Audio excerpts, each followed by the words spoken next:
Kim's Lost Words, A Journey for Justice from the Other Side by Jamal T. Millwood for Kimberly A. Porter. Disclaimers. One of Kim Porter's final wishes was for this memoir diary to be made public.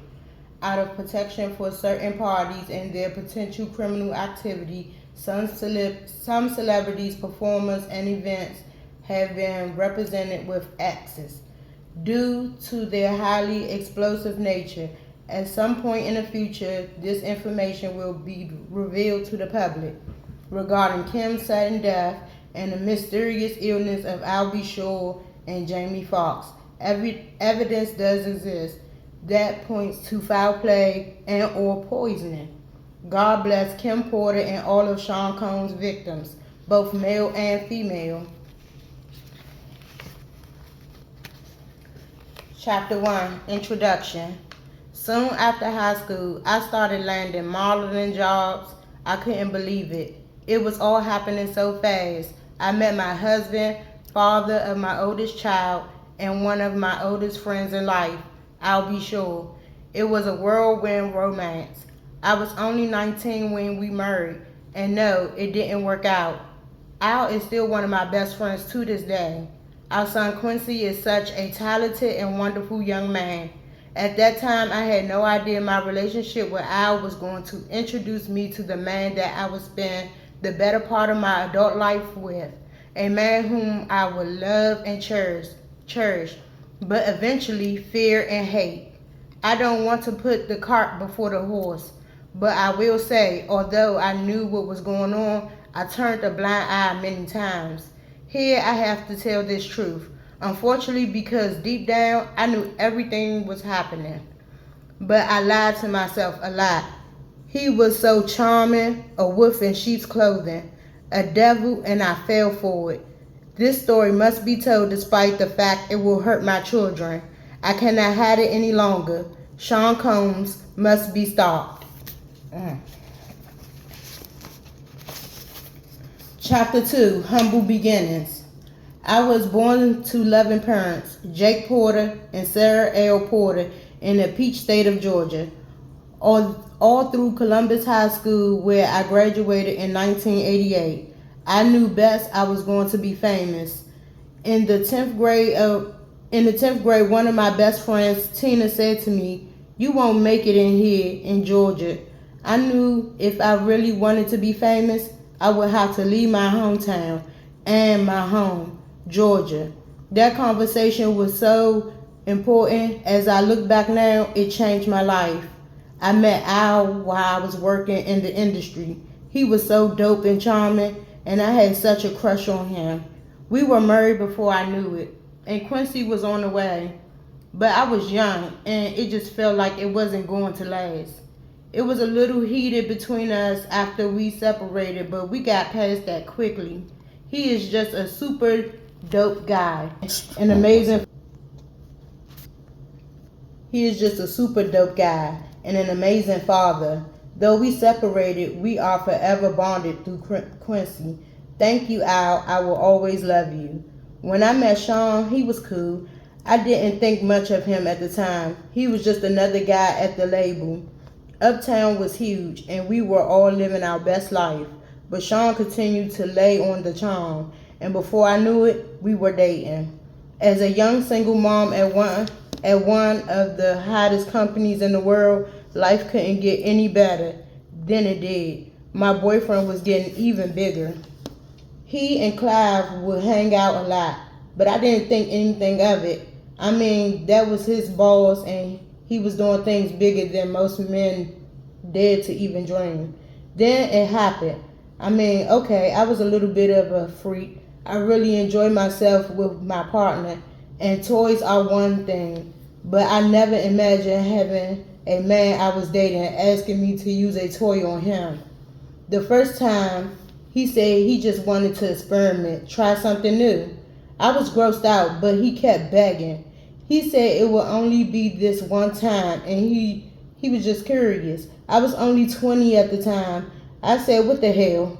I hated it. He bled from it, and there was shit on it. I left him alone after that.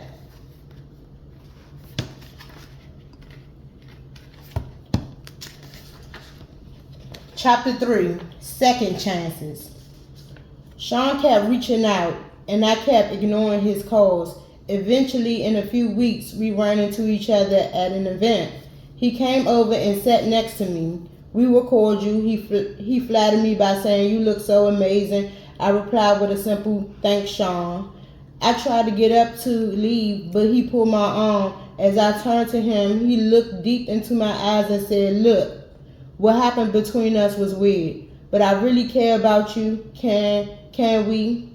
He paused, and I tried to use this as my attempt to escape. I pulled my hand back and said, "Sorry, Sean, I have to go." "Please, I think I'm falling in love with you. Can we talk?" My breath was taken away. Did he say he loved me? It was so fast. I wasn't aware of this as manipulation tactic, not yet. God, I was so young, so naive. He continued, "Let's just have dinner." And I fell for it. 2 days later, we went out for drinks at a lounge in Lower Manhattan. The place was nice. Sean was really coming up and pulling out all the stops to impress me. He pulled a chair out for me to sit. Back then, he was just always a gentleman. He smiled and said, "Look," as he sat across from me, "I hated it, and I never want to do it again. Give me another chance." Over coffee the next morning, I decided to give him another chance. For the next year and a half, things seemed pretty normal. It was fine. Things was going great, and we were living the dream that I dreamt about throughout my youth. Sean and Clyde were working on Bad Boy, and he had his first couple of artists. He picked up Craig Mack, then some rapper from the West Coast called Notorious B.1 to help Chris develop. He was collaborating with the biggest names in hip-hop to make it happen. Things could not be more amazing. Then he asked me to do it again. It was insane. Sean said, "Baby, I can't stop thinking about it." "What the hell are you talking about?" I responded. Sean continued, "I just can't stop thinking about that night. It was amazing. Can you screw me one more time, please?" I became infuriated. "Why don't you go to Clive? This is the one screwing you, isn't he?" Then Sean hit me. This was the first time he slapped me hard. Before I could form words, he began to beg. I'm sorry." Holding my cheek where he hit me, I turned and ran off. That should have been it, but I guess I am a glutton for punishment. He sent flowers and a bunch of expensive gifts. Then we bumped into each other at another industry event. He sat down next to me. This was deja vu. Sean started imagining running into you here. "Get the fuck away from me," I forced out. He became more serious as he said, "Look, baby, I'm sorry," but I just glared at him. "There is nothing you can ever say to me. Nothing." After an awkward silence, he finished, "You know I love you. I love your son. He's my son. I don't know how to fix this, but I'll do anything. I'm sorry."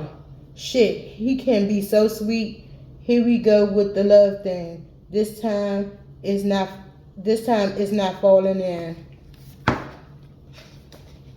He was great with Quincy, and to be honest, despite everything, I missed him. As he stood to walk away, I remember hearing myself saying, "Call me later." What the fuck is wrong with me? Chapter 4, Forgiveness. Sean arrived with flowers in hand. He wanted to see Quincy. He was so good with him, and Quincy ran over to hug him. I felt my heart melting.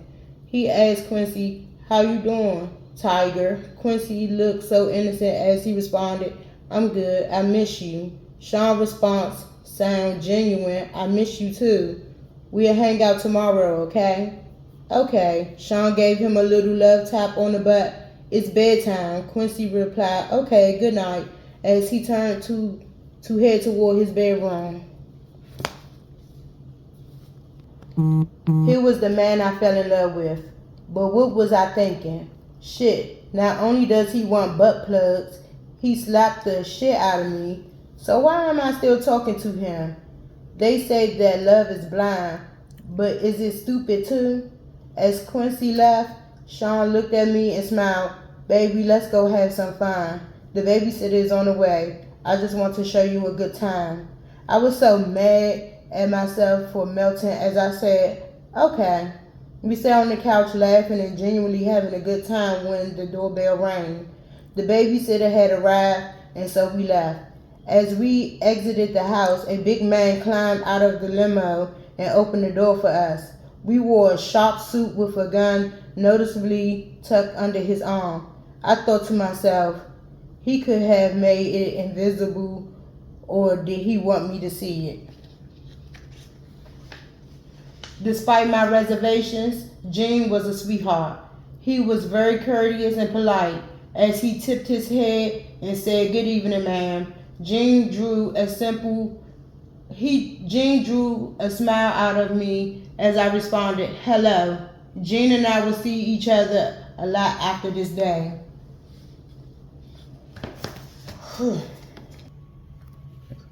The year passed, and thankfully, we didn't have many bad arguments.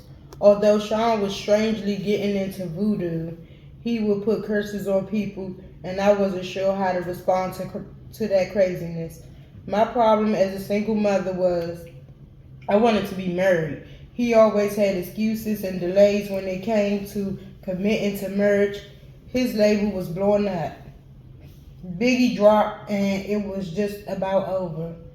He also signed Mary J. Blige, and of course, when I found out he slept with her, we fought. He claimed it was a mistake, and my stupid ass took him back. Again. Sean asked me for a threesome with her. At first, I was mad, but Murray was beautiful. It was our first threesome, and I loved it. Murray was sexy. I would not be doing this a lot, but it was so hot. I was young, and exploring my sexuality was enticing. Over the years, we brought other women into our bedroom periodically, and we were happy. This is until one day I came home to a situation that went from awkward to a nightmare.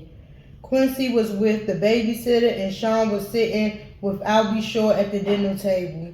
I had a child with Al, and Sean was the father in Quincy's life. The awkwardness of all of us being together had dissolved a long time ago, but it was still weird that they were here in my home together alone. I sat down and we had drinks. It was fun. The conversation was cool until it wasn't. Al was a little loose after a couple of drinks. I remember him saying, "It's still weird seeing you with my friend, but you're happy, so I'm happy for you guys." Sean responded, "Thanks, man. Me and you, we shared so much." I replied coolly, "Word." The conversation took an odd and awkward turn when Sean said, "We all been together sexually, but not together." I was shocked for a moment. As quietness lingered in the room, I asked, "What do you mean by all together?" Al shifted uncomfortably, but Sean didn't hesitate. "You know how we sometimes invite other people into our bed?" I couldn't believe it. "Oh, hell no, Sean. This is my son's father." I'll say something. What Al said was mind-boggling. "I don't know. It could be kinda hot. I miss you in that way." Although I couldn't believe Sean would do this, the truth was I still cared about Al, and this could be very hot. I just didn't want it messing up my relationship, and if things became awkward, how would it affect Quincy? So I asked, "Are you both sure?" I imagined both of them inside of me. I knew this would be awkward sexually. There would be some bumping of genitals, but what happened next, I couldn't have imagined in my wildest dream. Al got a bunch of exes. I couldn't believe it. I stood there in shock. But when I ran out of the room. This was too much. I couldn't. Sean called out to me, "Oh, come on, Kimmy." They didn't chase after me. I couldn't get the image out of my mind. I couldn't be with Sean for a while, but that wouldn't be the last time I saw Sean in a compromising position. Not by a long shot. One day I found the vault where he kept all of his encounters with men. Yes, he kept a record of it, but that's for later.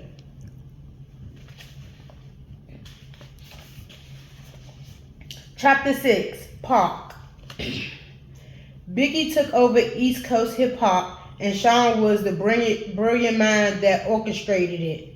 He hired people to teach Chris how to flow and write his lyrics. He hired the best producers to do the beats, although he took credit for them, and the music was unstoppable. At this point, Sean was sleeping with all the power players, and everyone that wanted to do music wanted to be a bad boy. Sean wheeled and dealed in a way that would have been unthinkable to many. He slept with the guys that really controlled the music to stay on top. A lot of the names average people have never heard of. These are the guys that make decisions on who is winning and who is not. He hosted parties that were just a fancy name for orgies, and everyone wanted in. When I met Pop, Sean and I had an open relationship, and yes, I slept with Pop. Shit, he was sexy. Sean didn't mind. Well, not until he tried to get Pop to join both of us. Pop was not good with that. This is when the relationship between them became strained. Tupac wasn't going to accept Sean's advances. Pac wasn't gay, and he was pissed about the advances. We were all in Sean's house. I was drinking, they were smoking, and everyone was just relaxing. Sean came in on what I'm sure he would call a smooth approach. My baby is bad, isn't she? Pac threw me a sly smile. Hell yeah. I felt myself blush. Sean was now in full swing. You think you hit it better than me? I couldn't believe he disrespected me that way. I was not playing with my response. Sean, what the fuck? Pop came to my defense. Damn, bro, you ain't gotta do the sister that way. Tupac appeared upset behind Sean's words, but Sean went in for the kill, regardless. I think my dick's bigger than yours. I bet I can make her come faster than you. What's up? Pac was appalled. What the fuck are you talking about, nigga? I ain't trying to run no fucking train. Sean continued. What you scared of? Let's see who fucks better. Let her be the judge. Yes, at this point we had been inviting others into our bed for a while, but I am not used to and will not stand for disrespect. I wasn't the only one upset. Pac shouted, nigga, you talking about pulling your fucking dick out? Sean was undaunted. What, you scared? Tupac simply laughed. Things were continuous since then. The two could not be in the same room. Pac avoided me as much as he did Sean. When they did bump into each other, the tension was palpable. It felt like blows could be thrown at any moment. Months passed with only the tension between them. It was uncomfortable, but nothing life or death. Then one day, while we were at the studio, it happened. I walked into Sean's office, and he was having the conversation. Sean sat across from Jimmy Henchman. Park don't leave that fucking studio alive. I don't think I was supposed to hear it. I continued as if I didn't.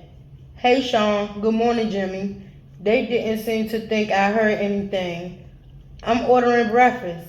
Smiling, Sean replied first. Let me get eggs sunny side up with grits and an orange juice. I could see he was hungover. Good. I don't want him knowing I know anything if he just put a hit on Pop, knowing something could be dangerous, Jimmy. Apparently not hungry, said. Nothing for me. As he stood to exit the room, he said to Sean, let's make that happen. Then nodded to me and said, Kim, always a pleasure. With a wink to me and a nod to Sean, he turned and walked out. Jimmy was a part of our intimate circle. I went on as if nothing happened. I'll make the call now. I smiled as I left, hoping I wasn't or white as a sheet. I wasn't in the studio the night Park survived being shot, thank God. From what I understand, Sean and Chris saw Park at the studio after he been shot and did nothing. The way God works, after being shot, Park made it to the elevator and tried to escape, but it stopped at the floor Sean and Chris were on. When the doors opened, they saw him lying on the elevator floor, riddled with bullets. The fact that they didn't call an ambulance, although they saw Park lying there swimming in a pool of his own blood, would be all evidence Park ever needed. He of course assumed they placed the hit, and Tupac is a soldier. This is not something that will be unanswered. Tupac didn't do well. He lost a testicle, but he survived. It was orchestrated, and Sean Puffy Combs was the orchestrator. Chapter 7. Threats. At this point, I knew I had to get away from him, but I was scared. He was going to take my life if I tried to escape. One February evening, I thought I found my opportunity at dinner after an event. We were at a ritzy restaurant in a private booth. It was an exclusive setup. We were alone, but we were in public. Perfect. Sean was on the phone talking to an unknown listener as he sat down. His words on that call will be etched into my mind forever. We're going to release Who Shot Ya now. He waited for a response, then went on to say, of course they're going to think B.I.G. was talking about Pop. That's the whole fucking point. Nobody would give a fuck about a diss track against LL fucking Cool J. Do you know how much money we'll make with this kind of rap beef? Niggas battling after someone really got shot. This may not be the best time for this conversation. Sean was finishing up. We drop that shit tomorrow. He listened into the phone, then responded. There's going to be blood in the street. Niggas miss Parks alive. Let's capitalize on that shit. When he responds, it's just going to mean more money. He turned around and looked at me, spoke back into the phone. I'll call you back. Then hung up and spoke to me. What's wrong? I tried my best to give a fake smile at what I heard. After all, me and Park were intimate. I responded, nothing. Sean was fooled. Are you sure? His demeanor was threatening, but I responded as cool as I could muster to his intimidating stare. Yeah, of course. He took my hand saying, that's wonderful. He began to squeeze my hand until it hurt as he continued. Because seeing you walk in the office while I was talking about killing that motherfucker and you not say shit to me had me just a little concerned. His grip was starting to hurt badly. You're hurting me. As he continued to squeeze tighter, your pretending you didn't hear anything was a sign of your loyalty to me. Not something I should be concerned with, right? I had no choice but to give him the answer he wanted. I knew I was trapped when I responded, of course, I'm loyal to you. He let me go as he responded, good, and remember, I'm the big dick. I snatched my hand back in pain. He smiled and said, let's start off with a good wine. He snapped his fingers and his favorite wine was poured for him. They knew what Sean wanted, and what he wanted, he got. I'm trapped. Now isn't the time for me to launch my escape plan. I have to be strategic. It's going to be hard to leave the glamour, the glitz, the lifestyle. I mean, this man just snapped his fingers in one of the most exclusive restaurants in New York City, and they poured his drink of choice. The bottle of wine is $800, and this is 1994. The list to get in this place is 6 months long if you are somebody. Mayor Gulani has a table here tonight. Also, if I got up and walked out, I would be safe, but what about tomorrow? I had to think. He sipped his wine and smiled. You're not drinking? He pointed at my glass, and of course, a waiter filled it. They knew what I liked as well. Sean has a bad temper. He yells sometimes, and okay, he's roughed me up once or twice, but he never punched me. He never bruised me, and he never hit Quincy. I would not have stood for that. He never laid a hand on my son. At that time, I never thought of him touching Quincy in any way. Then the significance of what he said hit me. Is he mad at Tupac over me? I'm the big dick. Oh my God. The last time he put his hands on me, it was because I enjoyed Jamie Foxx too much. Shit, he enjoyed Jamie too. He gets so insanely jealous, it's not fair. He wants to bring other men into the bedroom, but gets jealous when he does. Damn, you're quiet tonight, he said, snapping me back into the present. I asked the question that was burning in my mind since I walked into that office. What does Chris think of this? He looked at me coolly and said, his fat ass better just keep doing music. A third guest was escorted over by security. Sean motioned for him to sit. A waiter walked over to Sean Carter and asked, would you like something? Carter responded, no thank you, then said hello to me with a smile. Smiling, I replied, hey Carter, and took a sip of my drink. The Seans may share a bed together from time to time, but thankfully I was never asked to join. Carter went on to speak to Sean. I thought we were meeting in private. Sean replied with a nonchalant shrug. I had to discuss something with her. It's fine, go ahead. He wielded this kind of power. Carter shifted uncomfortably in his chair before continuing. It's true. Chris and Park were about to start their own label. Sean slammed his fist against the table shouting, doesn't anyone have any fucking loyalty? Carter, well, that's not happening now, right? Sean peered at Carter with distress. Why the fuck are you so eager to share this with me? Chris is your man. Fuck, he brought you on, and you're stabbing him in the back. Carter responded with indignity. First, I'm tired of being that nigga's son. I need to come out from under his damn shadow. Sean smiled slightly. Okay, I respect that. Carter kept going. On top of that, this nigga's making that move, and it should have been with me. Sean looked at Carter blankly. Park put Chris on. You know this. What's this really all about, Carter? Don't you fucking try to play me. The Jay-Z of today wasn't born yet. This young Sean Carter was in over his head. Cornered, he had to spill it out. I want his spot. Ambition? Now, this is a man I can work with. Sean made a grand gesture toward Carter. Waiter, get this motherfucker whatever he wants. Carter smiled. Thank you. Sean responded, honesty and ambition. We're going to make a lot of bread together.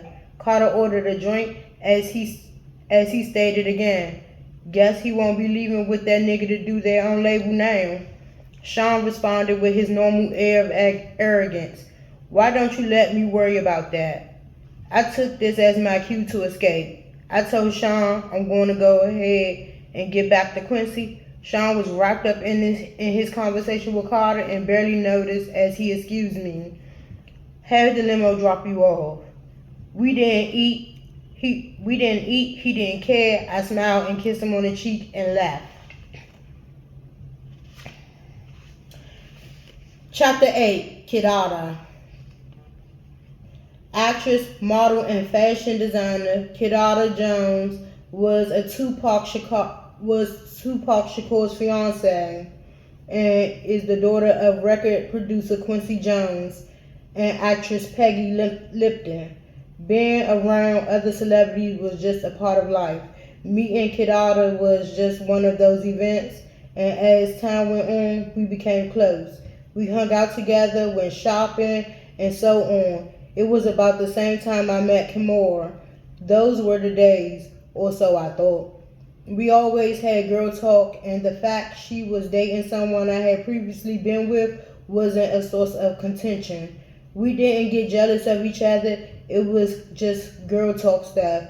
No, I did not become intimate with Kidada. Kimora was just too jealous for that. Yes, Kidada knew about Kimura, Sean and I all being together sexually. Of course she did. We shared that kind of thing. We were open and honest with each other about almost everything. A true friendship, except I couldn't be open and honest about everything. Not anymore. Sean made sure of that. Kidada and Pop were the greatest couple. He was always so cool and yes, sexy. She was so beautiful and fine. Before all the tension and beef, we used to all hang out together. It was always dope vibes.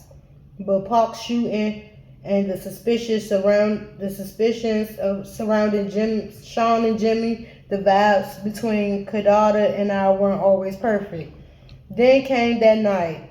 Award shows weren't anything new for us. At this point, we dolled up as the men groomed. We didn't choose what we wore. A stylist prepared our color palettes, a makeup artist did our makeup, and a hairstylist did our hair. This was just the way of things. We shared the best stylist in the business. Sometimes we would all go to the studio for an event to get our measurements taken, but this time Kidada seemed different. I felt like something was wrong, but when I probed her, she wouldn't say anything. Then the day of the event was here. We would all see each other inside. Even though Sean was my man as far as props, I had nothing on Kidada. Being Quincy Jones' daughter had perks, and superstardom was among them. Pac wasn't there. When she saw us, she came over to our table. We sat around kicking it in a very dope vibe. Sean knew he was going to clean up this award show. He had all but taken over the East Coast musically. With all the hits, there really was no way he wouldn't. Bad Boy is Hall of Fame stuff now, and Sean P. Diddy Combs knew it. Sean smiled at Kidada and she sat at our table, but something about that smile didn't seem authentic. Soon I would know why. He's sick. When he has a grudge against someone, as she said, Sean said, Bad Boy is going to clean the fuck up. From his table with Faith, Chris replied, hell yeah. And that new shit we bustin' out gonna have these niggas sick. Kidada signaled for the waiter to pour her a glass of the ginger ale that sat over at her table. As the waiter refreshed her drink, she said, Park's music gonna get some love too. Sean grimaced. Oh, come on, Sean. I know y'all got y'all differences, but you have to admit, the man makes great music. Sean looked at me out of the corner of his eye, then took another sip of his favorite cognac and replied, Bad Boy got all the hottest music on the fucking planet. But I ain't tripping. Everybody gotta get their shine, right? Kidada sighed. Sean, Tupac thinks you were involved with him getting shot. You two were so close, you need to make this right. Sean responded indignantly. Why the fuck would that nigga think I had anything to do with it? Kidada retorted. Sean, can you blame him? Sean was obviously not happy with that question by his reply. Hell yeah, I blame him. We had a good thing going, all of us. That nigga turned on me and he has the fucking balls to blame me for his shooting. The indignity he managed to spew out while lying through his teeth was something I did not expect. I was thrown back for a moment before interjecting. Do we have to do this tonight? It's Sean's big night. Kimura heard the ruckus and made her way over to our table as well. She sat down and said, "Hey everybody." With that big dimple smile, I smiled and replied, "Hey." Kidada also seemed happy to see her as she said, "Hey, what up, Kimmy?" Kimura, never the type to hold her tongue, went straight at it. The whole place is buzzing with the fact you're sitting here accusing Sean of having Park shot.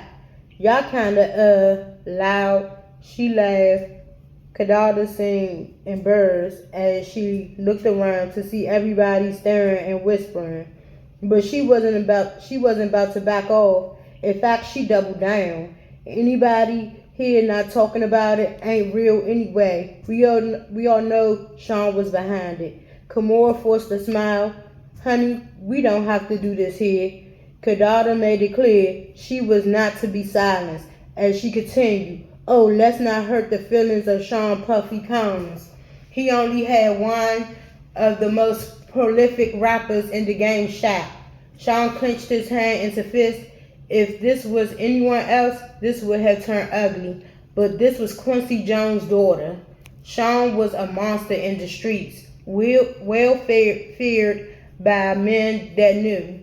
But he did not want any of the smoke what Quincy Jones could bring. Kidada could continue with impunity. Sean could not touch her.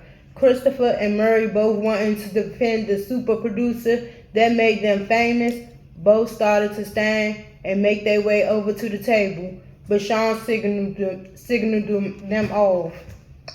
With the firm motion of his hand, they remained in their seats watching helplessly. Kidada seemed to be on a full rampage. You're not safe in the street, Sean. You think you're untouchable?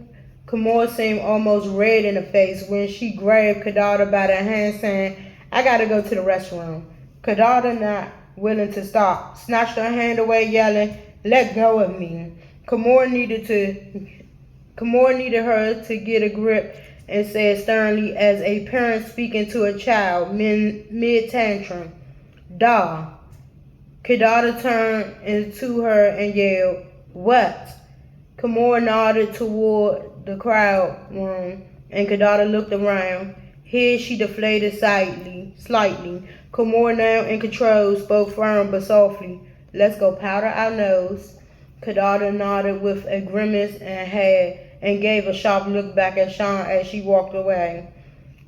As the tension slowly melted away, I asked Sean, You okay? Sean didn't reply at first. He looked around and saw that no one was really paying attention now that the ruckus had died down, and stood to get the pitcher of ginger ale from Kidada's table. He poured himself a drink from it, looked around again and saw no one was paying attention, and put the pitcher under the table. What was he doing? Then I heard the distinct sound of liquid being poured into liquid. Oh my God. Is he peeing in the pitcher? He smiled at me as he brought the pitcher back from under the table and finally replied to me, I'm good. He then stood and returned the pitcher to the table. I was in awe. I knew he had a bad temper, but this was disgusting. I'll never eat or drink something after we have an argument again. Kidada and Kimura made their way back to Kidada's table to sit as Sean watched on quietly. Sean made small talk. Which songs do you think they'll give me an awards for? As Kidada poured her drink, Sean's bodyguard made his way over to the table. I think he stopped her from drinking as everyone else just sat and watched. Jean risked incurring Sean's wrath. If I'm right, relieved, I replied, Babe, your catalog is crazy. It could be a lot of songs. Sean glared at Kidada's table the entire night. Chapter 9, Going Back to Cali. We had a wild night. It was after one of Sean's infamous parties. Everyone was there, and we not only had threesomes, but we also swapped partners. Our sex life was crazy, but I got to do things with Sean I would never have been able to do with a straight man. Sean cared about me, but it was becoming more and more obvious that he preferred men. I was beginning to think I was there more to cover his wild desires than because he really wanted to be with me. He was like the Caesar, every woman's man, and every man's woman. But truthfully, at that stage, I was becoming okay with it. I woke up and left the bedroom where I was with Jada Pickett, and Sean happened to be coming out of the bedroom with XXX and Will Smith. Yes, XXX attended the parties from time to time. I could see him and Will kind of snuggled up on the bed together. I was grateful I wasn't asked to join in that room. I didn't really like XXX.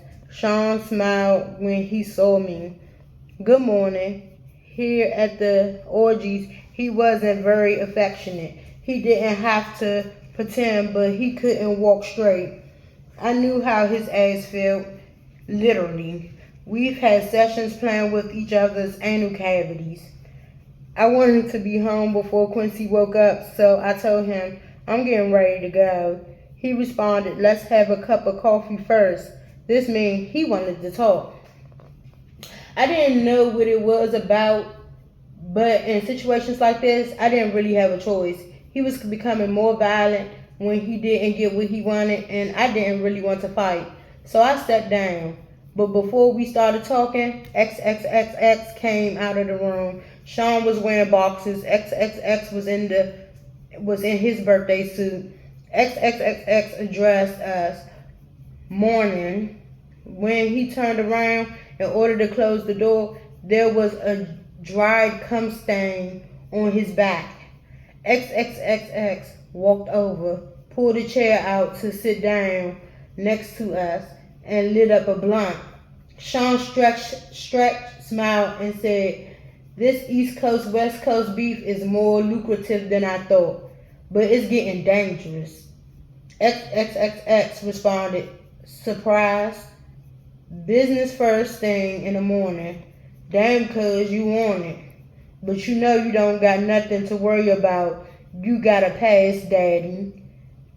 XXX smiled coyly. Sean apparently had something to talk about with XXXX as well because he said, I can't protect everybody, especially if someone is no longer going to be on my label. It was apparent XXXX was taken aback by this turn of events by his reply. Sean, are you saying what I think you're saying? Sean continued, it's taxing on my resources to protect people. Someone that isn't 100% on my team can get 100% of my protection. What the hell is going on here? What did Sean want from me? This morning is turning out to be way more than I expected, and I have to go. Quincy will be looking for me. Meanwhile, XXX apparently wanted clarity. So to be clear, if something happened, XXXX made quotation marks with his fingers. To one of your artists that was leaving your label anyway, it would be considered. He makes another set of quotation marks out of your control.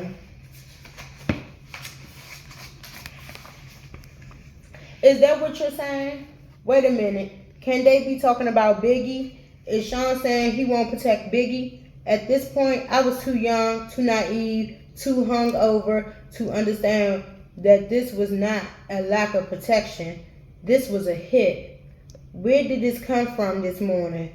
But an older, wiser me understands now what I did not comprehend all those years ago. Sean was just getting to the real reason that he had XXXX there. The world was about to lose Biggie. XXX laughed. You a cold motherfucker, Sean said. Why the fuck should I protect someone that isn't going to stick around? I made him. That nigga should be worshiping the ground I fucking walk on. I was thinking, Sean's ego is rearing its ugly head, and I wanted to get out of there. But instincts told me I need to tread carefully, so my next move had to be calculated. I don't really want any part of this, not even implicitly, but I was just dragged right into the middle of it. If what was happening here ever comes out, will I be held as an accomplice? But even as those thoughts crossed my mind, I couldn't just pretend this was okay. So I said, but Sean, he hasn't left yet. They're just rumors. Are you going to let him die because of some rumors? Sean glared at me, the anger in his voice obviously stemming from her as he said, I know when I'm being betrayed. I'm not killing anyone, but I'm not protecting somebody that doesn't have my back 150%. Fuck that. This was railing out of control. My mind began to race. Is there a way to get through to him? Maybe I can use the finance route. Sean, he's bringing in so much money. You put so much money into cultivating him. Are you going to throw away all that money? That's when he revealed how thought out this meeting really was. If he leaves, he takes all the money I invested into creating him. Sean sighs. But if he can't protect himself and something terrible does happen, then the money I will make off his death will blow away all the money we made so far. I was perplexed. Sean, he continued, he's worth more to me dead than alive. Sean Combs is a calculator monster. XXX chimes in. I get that, fam. A lot of people out there want Biggie dead too. Without your protection, he doesn't stand a chance in Cali. Biggie is going to die. This is crazy. I dare not say anything else about it. Sean smiles and stands to walk over to a safe behind the picture. There he pulls out a bag marked with XXX's name on it. He turns to XXX and says, that's why you're worth your weight in gold. You understand me. Here's a little something for you to take care of my people. XXXX smiles. Sean, I love you, baby. You know I got your back. Your problems are my problems. I'll make sure to have my people take care of your people. I need to get out of here. This is crazy. I attempted to leave. Sean, I want to get Quincy before he wakes up. Sean looked at me responding, it's getting late. Give him a kiss for me. I'm going to get out of here. Thank God. XXX always with something to say. I'd love to meet a little tyke sometime. Not a chance in hell. Something about this guy creeps me out. I forced a smile. That would be great. I made my exit.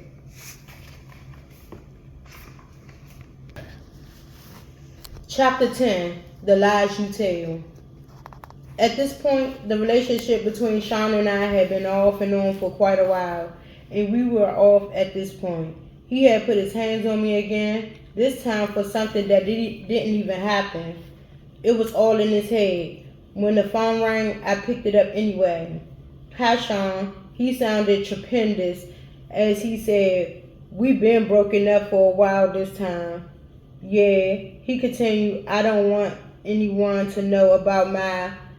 He paused to search for the right word. Prolificities. I replied, so you don't want people to know about you being gay. Sean exploded. See, that's why I fucking lose control on you. So I just plainly stated, goodbye, Sean. Wait, he screamed. What, Sean? I'm sorry, okay? You're always fucking sorry. He took a deep breath. I have to do something to cover myself. I sighed. Do whatever you fucking want, Sean. When you see this in the news, it's not real. This made me calm down a moment. What could he be talking about? He continued, I'm only doing it for the press. Doing what, Sean? After a long pause, he continued, she knows what this is. She is just pretending to cover me. Sean, what the hell are you talking about? Another pause.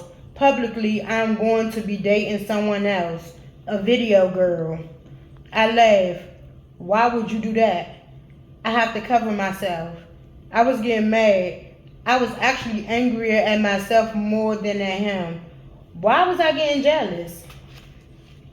I was sitting there actually comparing myself to a video vixens in my mind. They are thick, but look at my body. Did he prefer them light-skinned, big-butt girls from videos? I calmed myself. No, I know he likes men. Any damn way. As I regained control, I asked, why the hell are you telling me? He sighed, I wanted you to find out from me first. Like I give a shit. He came at me with his favorite line, you know I love you. It's getting old. I can only think to myself, here we go. Love is a big, strong word. I'm tired of him throwing it around and using it when it fits his needs. He's using it while he's sitting here telling me about dating someone else. I replied, "You don't hit people you love, Sean. Love doesn't hurt." He sucked his teeth as he responded, "Come on, are you serious? That shit's for children. We aren't in fucking high school. Sometimes things happen. That doesn't mean I don't love you. I wouldn't hit you if I didn't." Wait, that sounded wrong. "You said exactly what you meant." He took a breath. There was an awkward silence. The fact I was still on the phone and waiting for him to speak meant he had the power. He was more cautious as he continued. He didn't want to lose that power. "Kim, no one that I don't care about can bring that kind of emotion out of me." I wanted to say, "Is this how you talk to dudes after using butt plugs?" But there is a line I dare not to cross. Instead, I said, "You say that while you're dating some other bitch? That's just for the public." I was done. It could be heard in my voice as I said, "Whatever, Sean. Do what you need to do. Leave me alone. I'm never giving up on us," he cried. I responded to that emotional control attempt with the little resolve I could muster. I didn't even believe the words that came tumbling out of my mouth. "Sean, there is no us anymore. Goodbye." "Tell Quincy I miss him," he threw out. His emotional manipulation was really driving me crazy. This time I said with much more conviction, "Goodbye, Sean." I hung up. Manipulative bastard. Chapter 11. More problems. For a while, I was actually happy to see Sean gone. I was getting older and the sex parties were out of control. It was getting time for me to slow down. Quincy was getting older. I knew that if I kept going, the rumors circulating were going to eventually find a way to get back to him. What would he think of me? Chris is about to take his trip to California. I didn't know exactly what was going to happen out there, but I felt like Tiana Wallace was about to be an orphan. I knew I didn't want any ties to that. As I was sitting there contemplating all of this in my robe, sipping my wine on this Friday evening, my doorbell rings. I was not expecting company. I opened the door and found Sean. My heart skipped a beat. I was shocked but recovered quickly. I forced a smile and told him with a slightly slurred speech, "Hey, come on in." Shit, I am way more intoxicated than I thought. Sean entered looking around suspiciously, then turned to me and smiled saying, "You haven't been returning my calls. I just wanted to make sure you're okay." "I'm fine."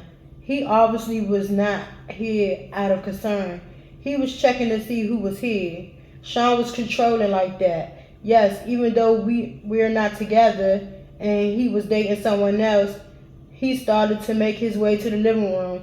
I attempted to put a quick end to the visit, but it came out a little more directly than I intended. "So, since you can't see I'm fine, you can let me go to bed now."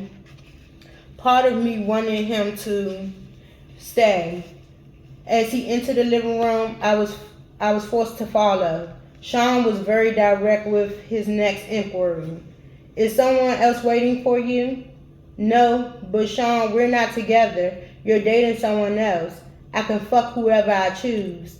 With this, Sean became irate. He fiercely slammed me to the ground. Then he pulled out a 22 and set it on the end of the table. He turned to me calmly. I was scared. My voice quivered as I pleaded to him. "Sean, please stop." I'm sorry. He turned to me calmly. I was scared. My voice quivered as I pleaded to him. "Sean, please stop. Quincy is here." How did we get here? How did we get to the point that he was in my living room threatening me with a gun?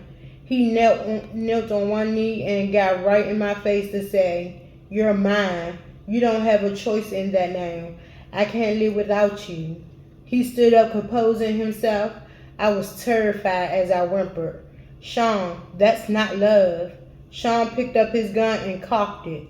He looked at me almost thoughtfully and asked, "Have you ever heard, if I can't have you, no one can?" Sean, please don't. Please. Quincy will hear. Sean smiled and put the gun away, saying, "Oh, this is just for dramatic effect. I would never shoot you. If I was going to kill you, no one would trace it to me. You know how many people I've had to take care of over the years? It will be quiet. Something in your food or drink, something that would never get back to me. I wouldn't shoot you. Do you understand?" I could only nod, tears flowing down my cheeks. He looked at me thoughtfully as he reached down to help me up. I could do nothing but agree. He's a terrifying monster. Now he wanted to smooth it over, and I had to go along with it. What else could I do? Listen, baby, I don't ever want to hurt you. You know I really love you, or I would have moved on. Thinking about living my life without you is just too hard. If someone ever tried to hurt you, I would kill them. My back hurt from where I had hit it on the table when he shoved me. All I could do as he held me up was nod, and I understood through my streaming tears, which he wiped. He looked toward Quincy's room. Let me stay. Let me say goodnight. No, Sean, please. Thinking quickly, he has to get up in the morning. Sean looked at me with an unreadable look. He was studying me. Okay, I'm gonna go. Nervously, I walked him to the front door. This is over. Thank God. He kissed me. I didn't want him touching me, but I couldn't refuse.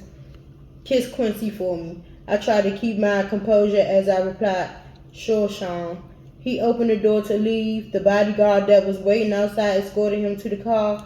This was far worse than I realized. Why would he need a bodyguard at my front door? How was he anticipating this night to go? After I shut the door, I had another drink. For tonight, the nightmare was over. I sipped on my wine and cried. The next few days, he sent dozens of flowers. He brought Quincy expensive toys. He didn't want me. He wanted me to keep his secret. I'm trapped. He has the authorities under his thumb. I can't go to them. This is like a gangster movie. How high up does this power go? How far is his reach? The FBI, the CIA, who is not corrupt or won't get silenced by their upper chain of command? Can anyone help me and my child?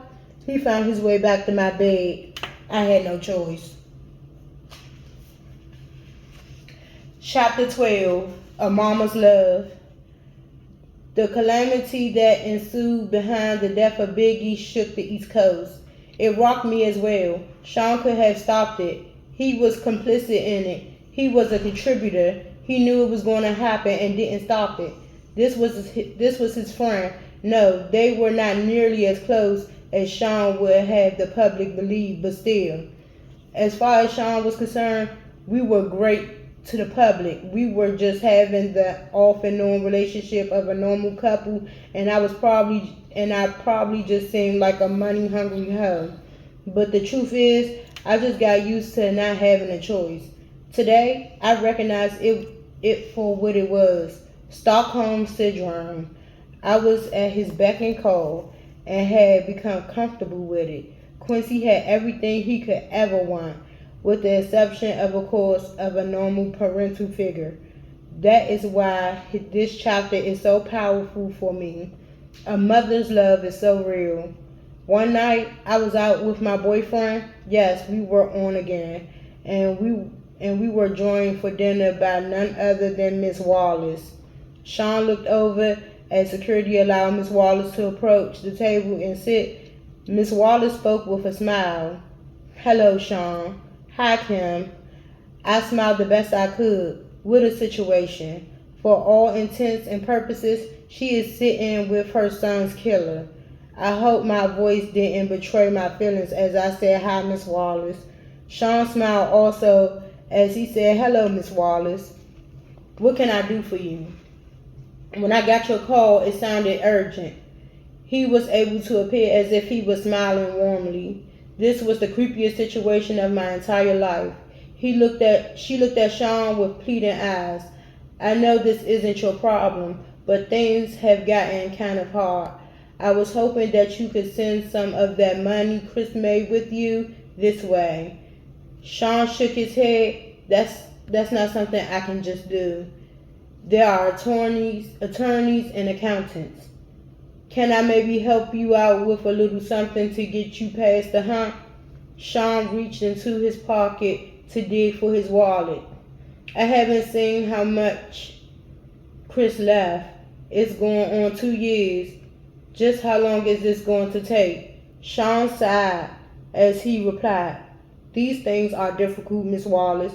I don't know. The attorneys don't make this easy. Miss Wallace pushed further. I don't understand what's so difficult. He worked for you. He made his money. Where is it? Sean shook his head as if saddened by what he was saying as he continued. It's not like I could just give you his money. You're entitled to certain amounts, and they are just trying to figure out what that amount is. I don't mean to sound cruel, but it wouldn't be fair to me to just give you tons of money. You got rich off my son, and now you're keeping all of his money? Sean kept his cool as he replied, I'm afraid business isn't that cut and dry. Miss Wallace, I pay for publishing, publicity. I mean, in all actuality, if I'm going to be straightforward, Mrs. Wallace, Chris probably owe me money. I won't know until it's all worked out. The anger in Miss Wallace's voice barely overshadowed the pain, or perhaps it magnified it as she uttered the only words she could muster. You bastard. Sean didn't flinch. He just said, look at the contract. I am honestly trying to get him as much as possible out of it. But I have investors. I can't just take money that doesn't belong to him and start giving it away. Miss Wallace exploded in response. You know good and well Chris don't owe you a damn thing. Sean stared her straight in the eye unwaveringly and said he would have started making a profit after a few years. His money until his album sales paid for the studio time, music videos, publishings, and marketing would have come from doing shows. I'm sorry, he isn't here to make that money. I miss him. Her response was deadpan. Did you kill my son? Momentarily, Sean was stunned into silence. She asked again, her voice quivering. Did you? He started. Miss Wallace, she would not be redirected. Answer the question. I was not used to seeing Sean on the defensive. No, of course not. She looked at him with spite and anger in her voice, enough to send shivers up my spine, as she replied with a menace only a mother can. I don't believe you, Sean. Sean looked at her with a sadness that I knew in my soul to be fake. Although looking at him without context, anyone would believe him, as he replied, I'm sorry to hear that. Today, I know he was able to muster that false sincerity because he's a sociopath. Back then, I thought it was compassion, with no more words. Miss Wallace stood up and left. Sean watched her exit with disbelief, not knowing what to do. I placed my order. Dinner that night was long and silent. I feared for Miss Wallace's life.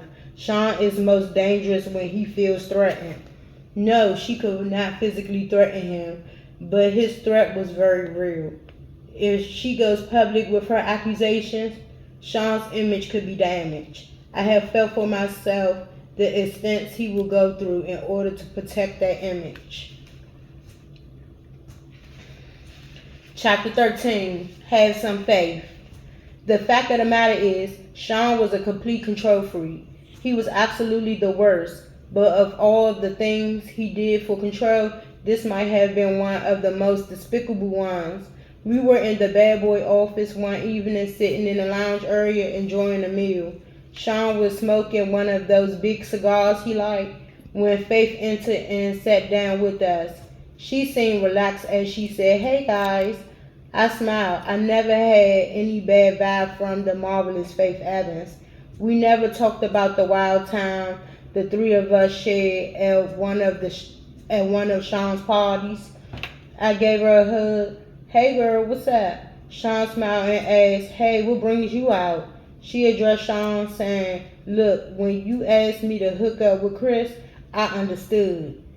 You needed to control him. I felt honored that you would choose me to monitor one of your most valuable assets. Chris is sweet. Sean laughed and said, honestly, I knew you would be good. Make the big man feel love. I don't feel good about all this, Sean. Sean got that look in his eye he gets before he blows his top. Faith saw it also. She treaded carefully. Sean, you know I'm as loyal as they come. Sean leaned forward, unintentionally threatening, and said in a low tone, yeah.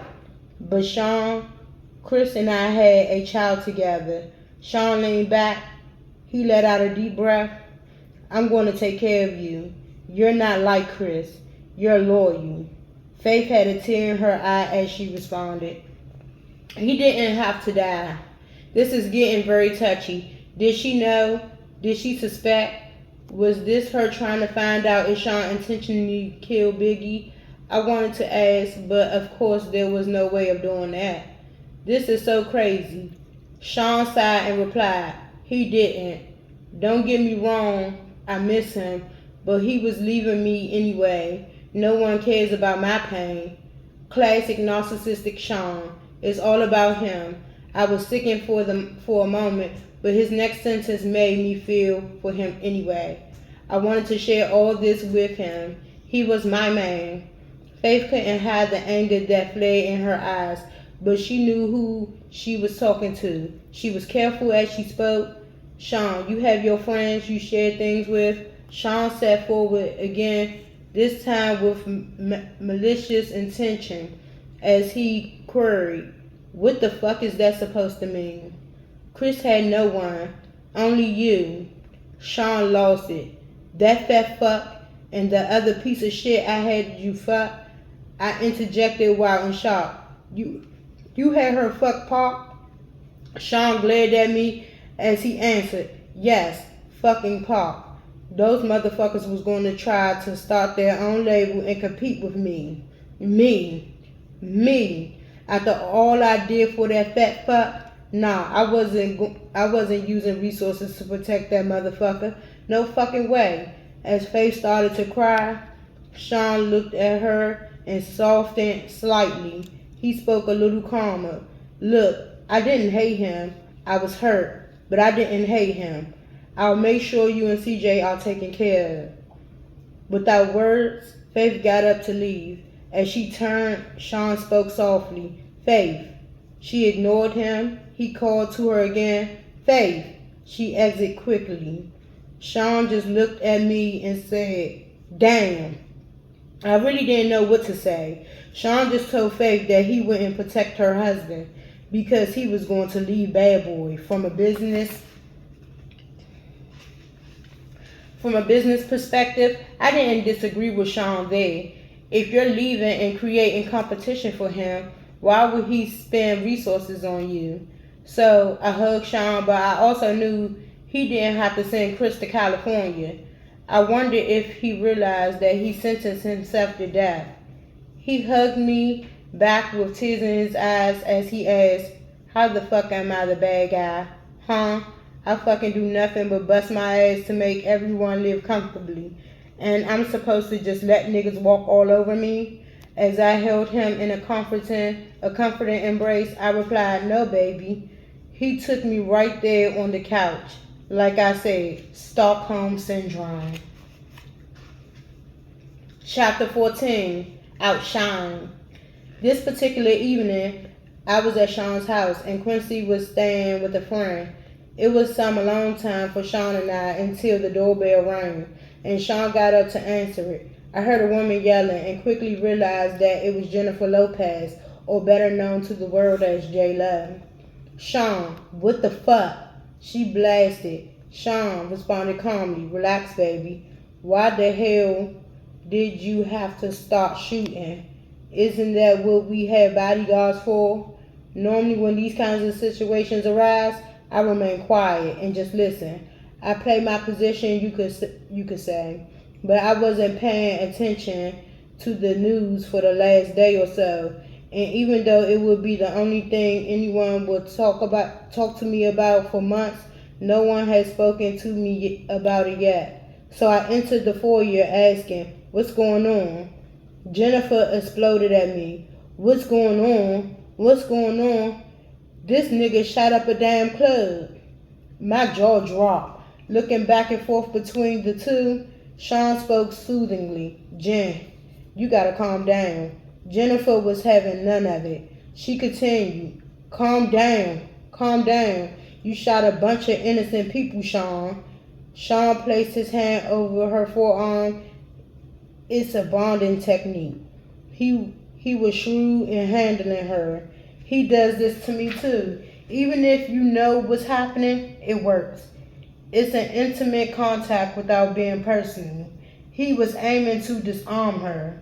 This did not seem to me. This didn't seem to me immediately sway Jennifer as she continued. "Why in the hell do you think Biggie's replacement will take the fall for you?" Biggie's replacement? Wait, could she be talking about? I had to know. Are you talking about Shine? Jennifer didn't even look at me as she responded. "Yes, fucking Shine." Sean continued with a calm and even voice. "Relax, the situation is under control." Jennifer was not calming down. She went on. "They contacted my attorney for my statement. There are a lot of witnesses." "Sean, there is no way you're going to get away with this." Sean's arrogance can be immeasurable at times. He laughed as he asked, "You're doubting me?" I couldn't believe it. I had to know. "Sean, what could you offer him that would make him do a bid for you? Like, what the fuck?" Jennifer also remarked, "And what if he falters halfway through his sentence and starts talking?" Sean responded as calmly as ever, "He won't do that. People in jail don't cross connected people on the outside." Jennifer looked deflated. "So, you'll kill him too?" How much does she know? "Look, I'm not going to threaten anyone. Sean is smart and loyal. He knows it. He knows how it works. And when he gets out, he'll be well taken care of." Jennifer spoke defiantly. "Sean, they want to question me. I'm not perjuring myself. I'm not going to jail over this." Sean seemed so in control. I admired him for it at this point, but my spirit was broken. I felt bad for Jennifer. She catches one bad break after another, and this was a really bad break. Sean spoke with confidence. "Relax, come in and have a drink. Have your lawyers call mine. You'll never see the witness stand." "I promise." Jennifer wasn't so sure. She asked him, "How can you possibly know that?" Sean smiled as he replied, "Between Sean's confession and the witnesses that gave their accounts, the cops won't need much else. The statement from your lawyer will be fine." Jennifer's next concern popped up. She explained, "My attorney, Sean, he's good, but he won't do this." Beaming with confidence, "The only way a man with his net worth can," Sean responded. "Sure he will." Jennifer shook her head defiantly as she responded, "Sean, you don't know him." Sean's unbreakable confidence was ruling the day. Jennifer was giving in as he told her with a smile, "I got this." "Sean, are you sure?" Sean gave a wink. "My attorneys handle situations. Give him my number too." Jennifer seemed leery as she asked, "You're not going to threaten my attorney?" Sean laughed as he replied, "No, of course not. Money talks, baby." He turned to me and said, "Take her inside and pour her a drink." I had questions of my own. But you were going to make Sean the label's go-to man? What are you going to do now?" Sean looked disappointed as he responded. He had the voice, but his flow, he sighed, "Well, artists with his talent are a dime a dozen." Looking at Jen, he continued, He's not a once in a lifetime kind. He's not a one in a lifetime find like Jennifer Lopez. Now he's throwing on the charm. Despite the situation, she blushed slightly. Sean continued, "Let's grab that drink. Let me handle this attorney situation. Relax, don't worry." We left the foyer and went to have a seat in the living room. He tried to make a threesome happen that night. It didn't work out. Not that day. Chapter 15, Queen Bitch. Kimora Simmons and I went out to have drinks. She was looking at me seductively, and I was turned on. We were going to go back to my place afterwards, but suddenly, after a sip of my drink, I felt like I had to vomit. I excused myself and barely made it to the ladies' room. When I came back, Kimora asked, "You feeling okay?" "I'm fine. I have been under the weather the last couple of days. I think I'll head home." She said, "Your breasts are looking kind of plump there, girl." Embarrassed, I whispered, "Not in public." She replied simply, "Are you pregnant?" I was taken completely aback. "Why the hell would you say that?" She let it sit there for a minute. I bet in her head she was like, wait for it.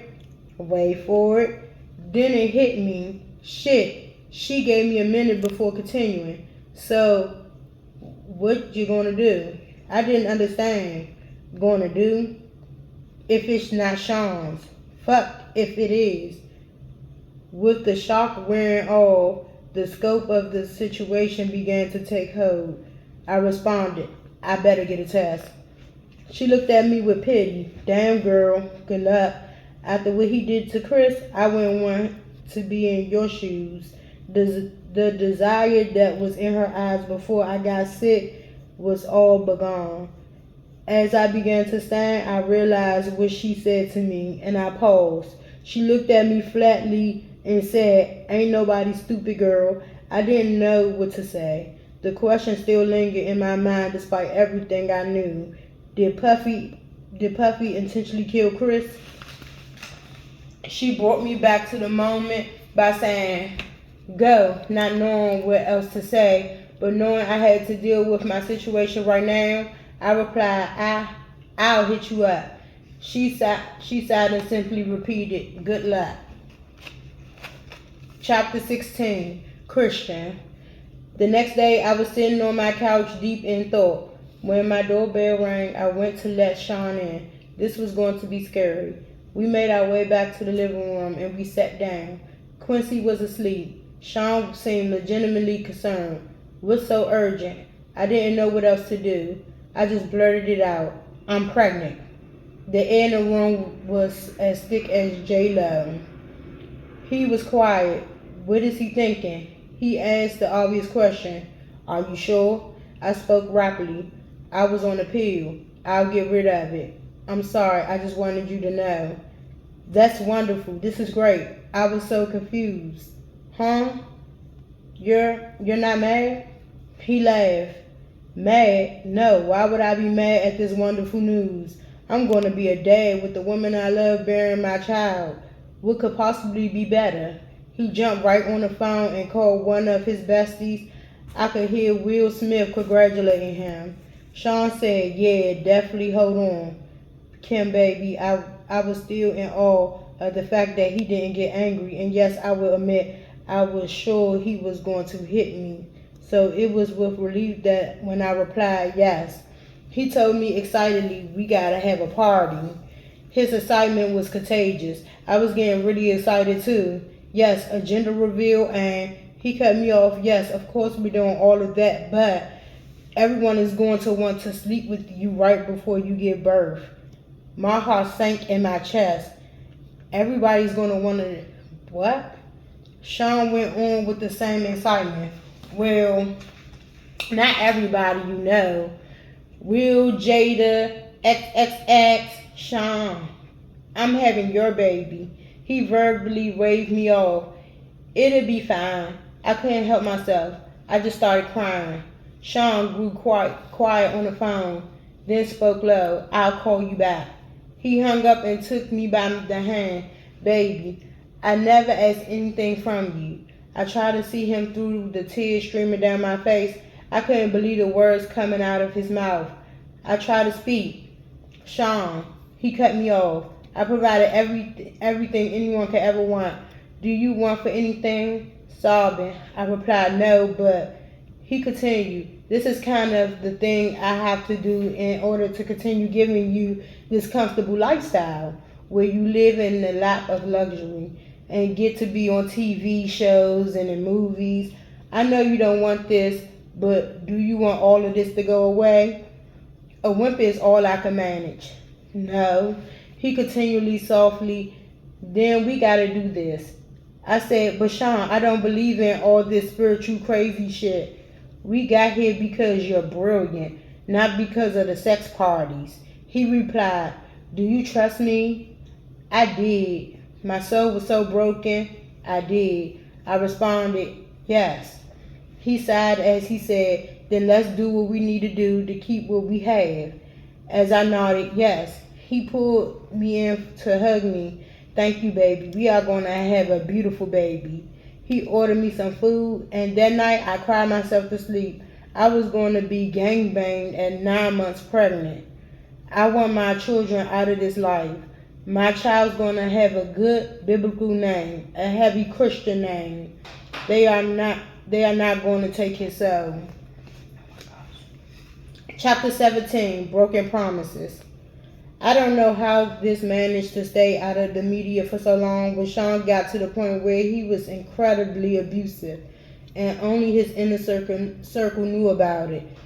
The artists were all too afraid of him to say anything.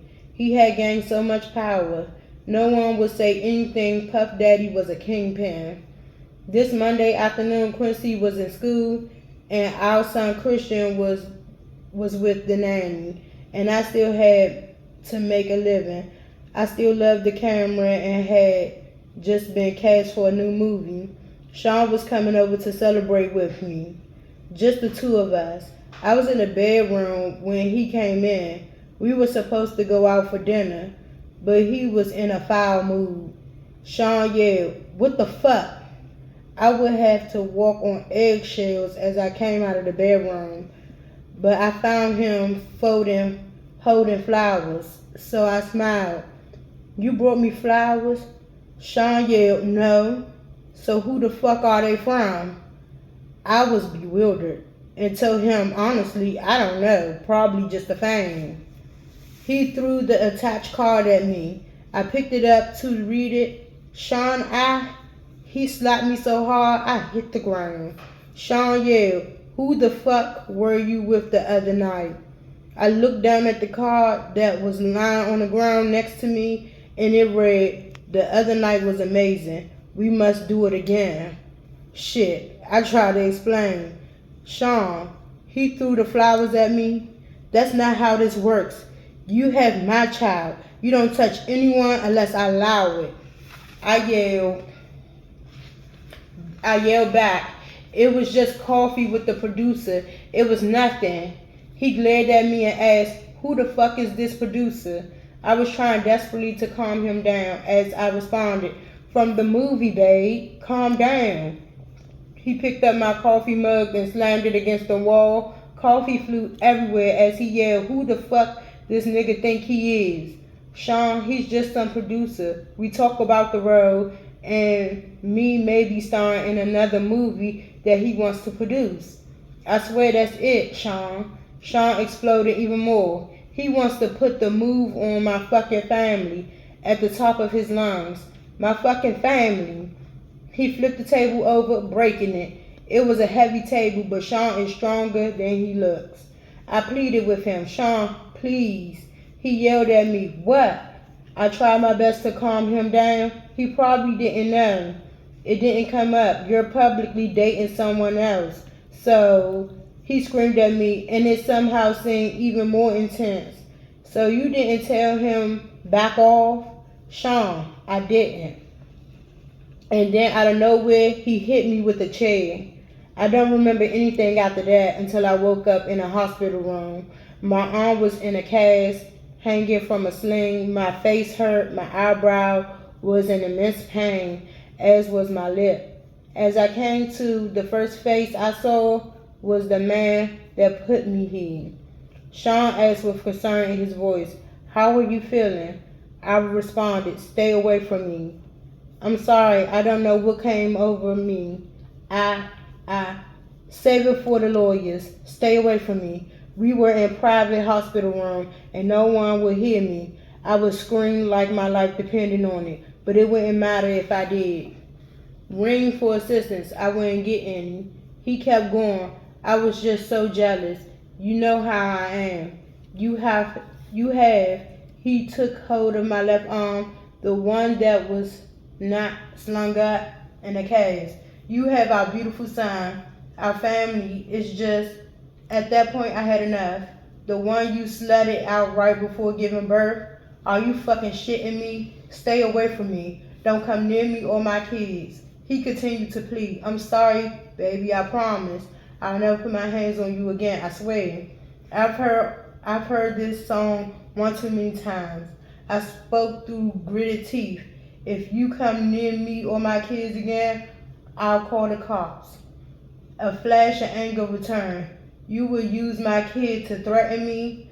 But then he caught himself. "I understand you're angry." I glared at him as I cut him off. "I'm serious, Sean." He spoke blandly with no energy. "And tell them what? That you had a car accident? They'll pity you. That you hit your head." He was going to make me look crazy. They were going to believe him. He was a kingpin. You're a fucking bastard. Sean spent the next 6 months helping me heal and working his way back into my life and into my bed. I was so damn stupid. And of course, I wasn't cast for either movie. From what I understand, the producer died of pneumonia. Chapter 18, Sweet Goodbyes. Sean kept his word for the most part, until he didn't. I ended up pregnant again. He wanted energy from that too. That would be my last sex party. My body will never be ravaged by so many people again, especially while I'm pregnant. What if something happened to the twins? After that, I wanted out. But when I tried dating someone else, they would end up dead from pneumonia. I knew Sean was behind it. This was not a coincidence. He gets jealous of a guy and they die of pneumonia. I could be next. If I'm going to get out of this alive, I'm going to have to do something to make him stay away from me. I had a plan, but it was dangerous. Sean has a vault where he keeps videotapes of all his conquests. I started sleeping with him again. After he falls asleep, he was starting to drink heavily. I would get into the vault and get a couple of the tapes, take them home, make copies, and swap them for the next set of tapes a few days later. It took weeks to get them all copied, and he never knew that I had them. This was my way out. Some of the tapes had things I would never have expected. The gay parties are one thing, but the young boys like Usher, Little Bow Wow, and Justin Bieber, I would have never known. My God, is he grooming Quincy? This has to end. I invited him over one day to confront him and put an end to our on-again, off-again relationship. He had entered my home unannounced for the last time. He would no longer have the key after today. I was in the kitchen with Kamor and I was sharing drinks. I was scared to face him alone. Sean entered smiling. "What's up, Kimmy?" "Hey, Moore." I told Sean, "Sit down." Because of my tone, he looked at me stunned and asked, "What's going on? What is this?" I responded with delight. "Me taking my life back. We're done." He answered, "Hold on, wait a minute." I was so excited that I wasn't hearing any of it. I shouted at him, No more. This is fucking over." He looked confused as he asked, "Where's all this coming from?" With disgust, I said, "I got the footage, Sean." He looked even more confused as he inquired, "What are you talking about?" Kamor said with revulsion, "Usher too?" Sean said, "Wait, what the fuck is going on?" Sean stood aggressively and Kamor responded, "Don't make me call the cops." Sean's anger was creeping in as he replied, "This is how it is?" I simply nodded. "If anything's happened to either one of us, it gets released." He seethed as he queried, "After all I've done for you?" I don't think I was ever so happy as when I said those words to him. "Get out." Pissed, he started to leave, looking back with pure hatred. As he walked down the stairs, he turned around in a fury and lunged at me. He knocked me down near the top of the stairs. I was hurt. Kamor screamed, "Stop." As he began to crouch over me, I kicked at him, hitting him in the kneecap, then his face. He went tumbling down the stairs. He was too hurt to get up. I called the cops. Kamor left before they arrived. When he left, it was in an ambulance. I felt empowered. I felt safe. The Sean Combs days had finally come to an end. Chapter 19. Finale. Things were okay for a while. I started dating again. It was almost normal until I got serious with someone. Then my boyfriend died of pneumonia. I knew it was Sean. Again. That's when I decided to write this book.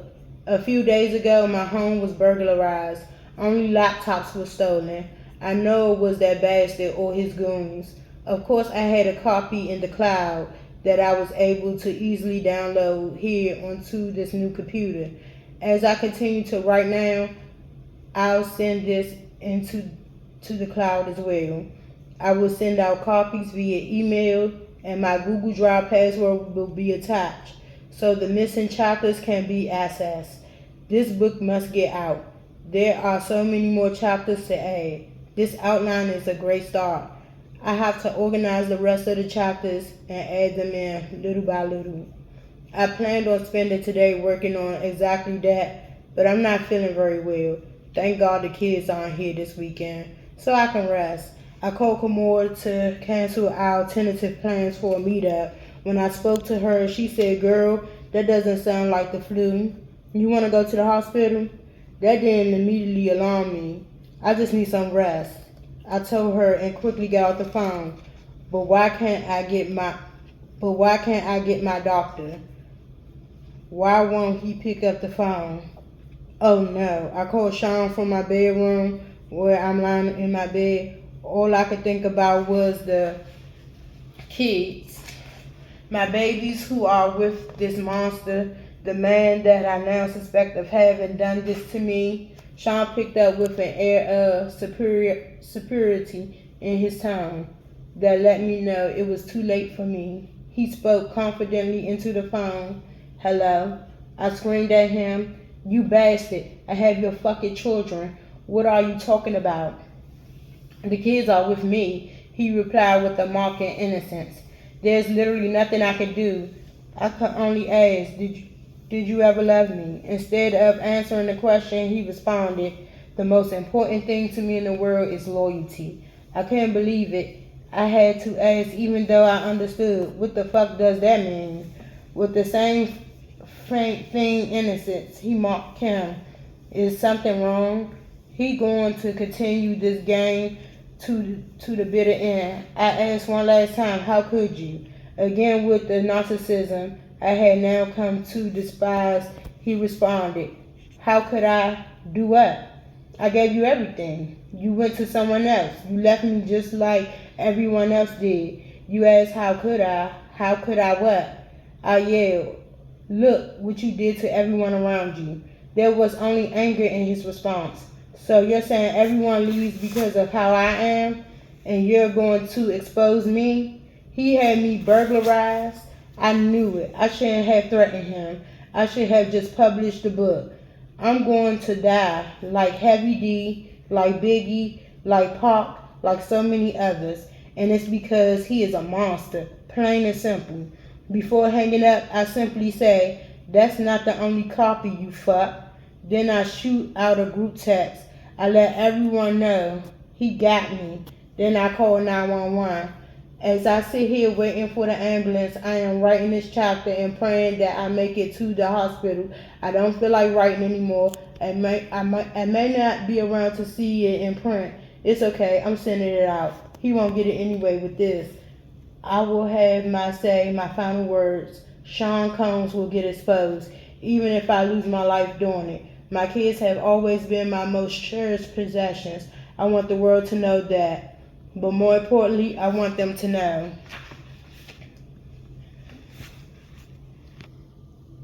Thanks for tuning in. Hit the like button, share the video, and subscribe to the channel. I'm out.